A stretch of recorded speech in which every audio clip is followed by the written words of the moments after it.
तीन भाई और टूटता परिवार इमोशनल स्टोरी सीरीज भाग एक साथ रहने वाला गरीब परिवार।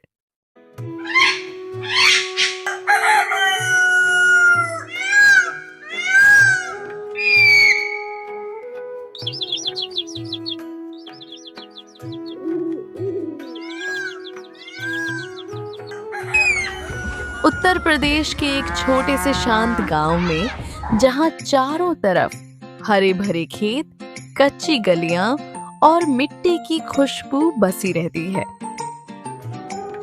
वहीं बसती है एक सादा लेकिन दिल से अमीर दुनिया। सुबह होते ही सूरज की किरणों के साथ लोगों की दिनचर्या शुरू हो जाती है। किसान खेतों की ओर निकल पड़ते हैं, औरतें घर के कामों में लग जाती हैं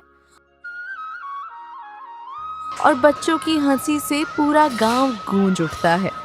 यही वह जगह है जहां रिश्तों की अहमियत सबसे ज्यादा होती है, लेकिन कभी-कभी यही रिश्ते छोटी छोटी बातों में उलझकर बड़े संघर्ष में बदल जाते हैं। एक गांव में एक बहुत बड़ा परिवार रहता था। उस परिवार में तीन भाई थे, रमेश, सुरेश और महेश। तीनों भाई अपने माँ बाप के साथ एक ही छोटे से घर में रहते थे।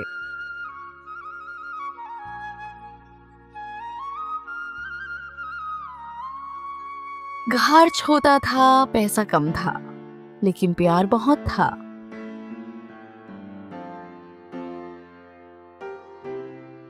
रामेश सबसे बड़ा भाई था जो मजदूरी करता था।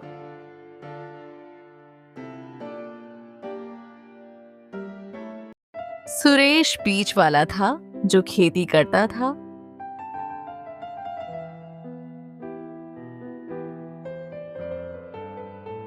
और महेश सबसे छोटा था जो अभी काम ढूंढ रहा था।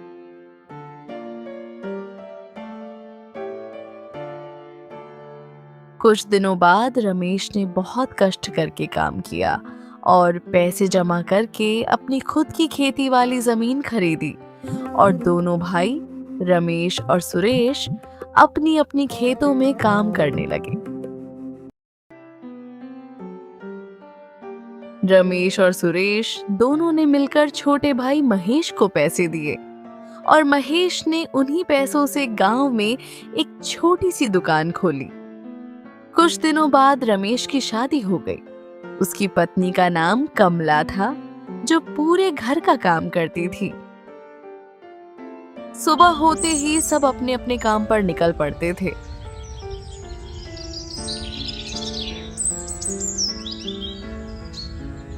सास और बहू मिलकर रसोई करने लगी।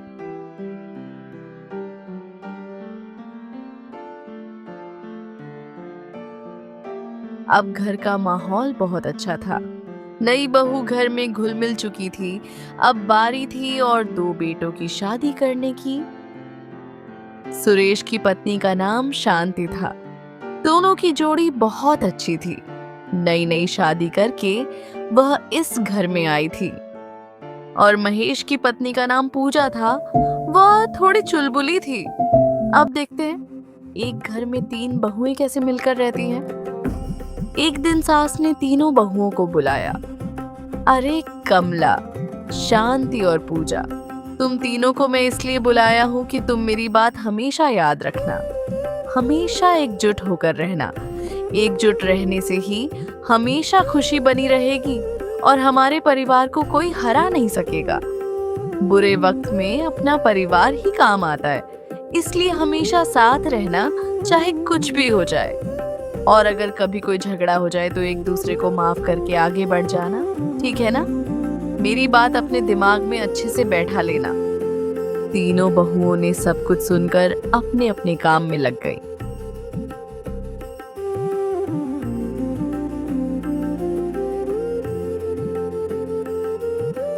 फिर एक नया सवेरा हुआ।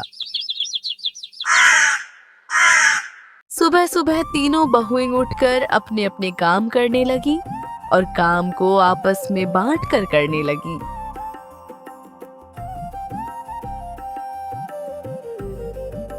ओ जी, सुबह हो गया, कितना सोओगे? काम पर जाना नहीं है क्या? कितना सो रहे हो, उठो ना। आज इतनी जल्दी सुबह हो गई। कल थोड़ा देर हो गया था, इसलिए आज नींद नहीं खुली। भाग्यवान, जरा चाय ले आओ ना। ठीक है, लाती हूँ।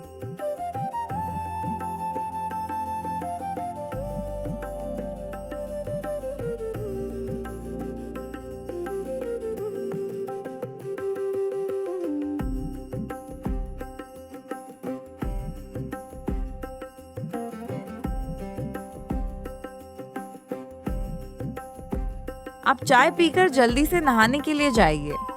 मैं किचन में जा रही हूँ, देखती हूँ क्या खाना बनाना है।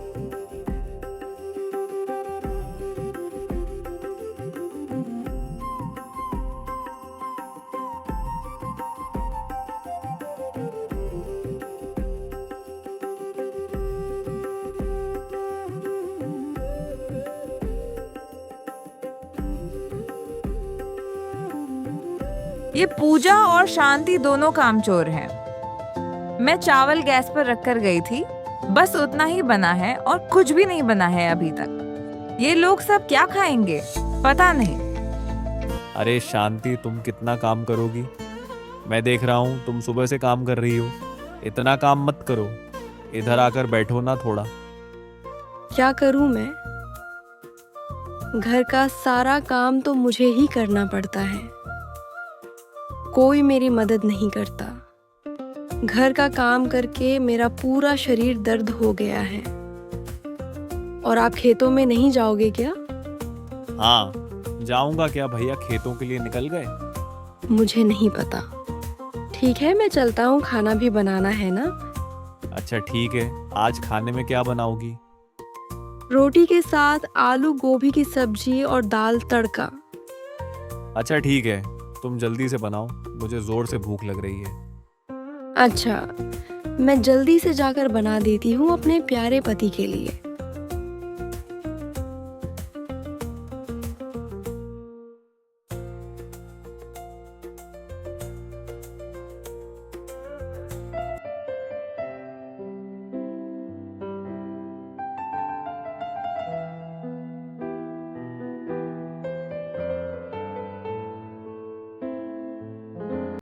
अरे हो जी, तुम अब तक सो रहे हो? मैं कितना काम करके आ चुका हूँ और तुम सो रहे हो। जल्दी से उठो ना, दुकान नहीं जाना है क्या? नहीं जी, मैं सोया नहीं हूँ। मैं बस कुछ ख्यालों में सोच रहा था।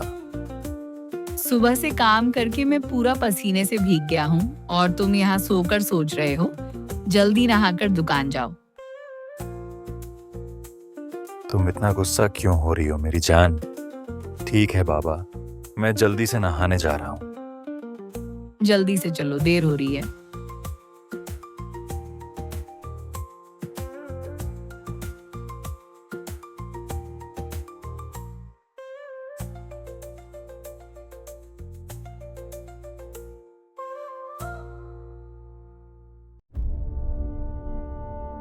अरे शांति और पूजा, तुम दोनों कहाँ गए?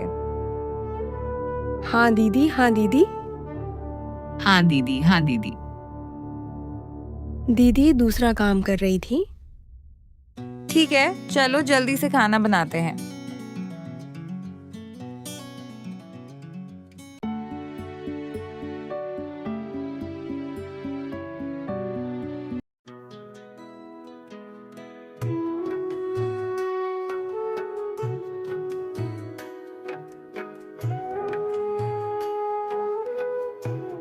खाना बन गया। पूजा, जाओ सबको खाना खाने के लिए बुला दो। ठीक है, बुला देती हूँ दीदी।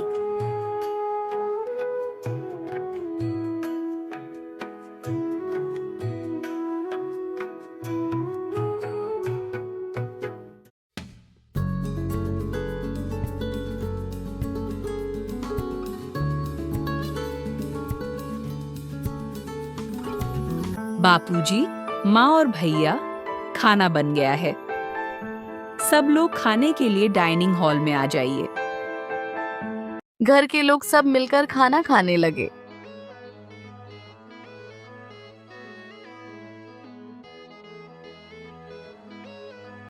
कुछ दिन ऐसे ही बीत गए। धीरे धीरे घर में कलह बढ़ने लगा।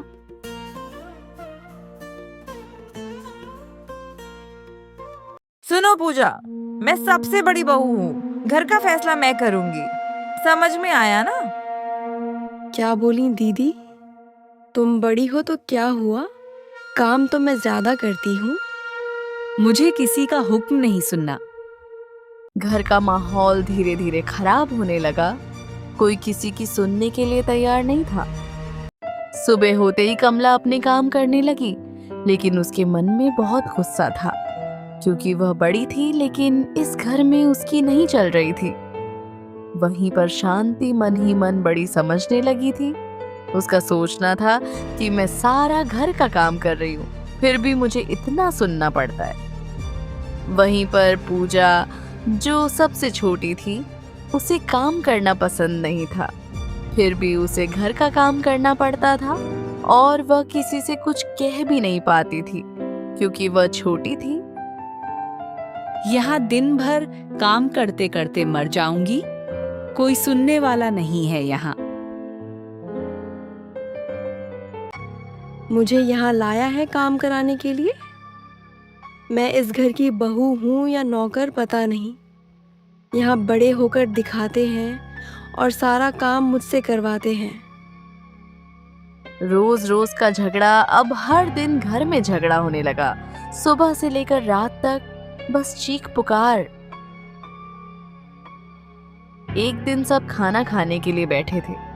बात इतनी बढ़ गई कि खाने के लिए भी लड़ाई हो गई। मैं क्यों सबके लिए खाना बनाऊं? अपना अपना बनाओ। शांति गुस्से में बोली।